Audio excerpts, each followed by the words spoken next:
bagaimana tata laksana atau pengaturan penanganan tuberkulosis atau TBC pada kehamilan. Isu ini menjadi penting dan sering ditanyakan pada sesi live maupun chatting yang masuk pada kami.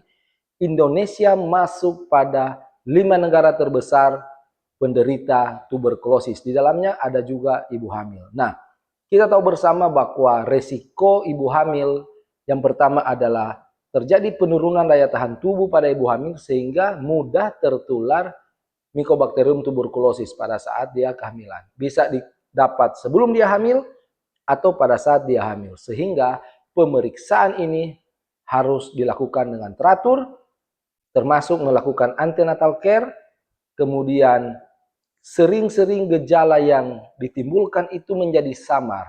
Contoh misalnya gejala umum seperti lemah badan, panas, berkeringat, bahkan batuk, dianggap suatu gejala yang umum pada seorang ibu hamil. Dan ini mengaburkan gejala tuberkulosis itu sendiri.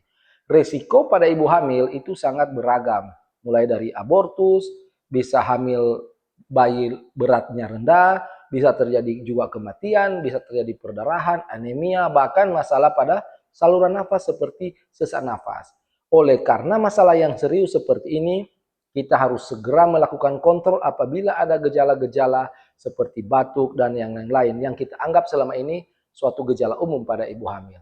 Nah, setelah terdiagnosa sebagai TB atau TBC, kita harus segera melakukan pengobatan sesuai standar tentunya yang diberikan oleh dokter spesialis atau dokter yang berkompeten untuk melakukan penata laksanaan tuberkulosis. Nah, bagaimana dengan menyusui?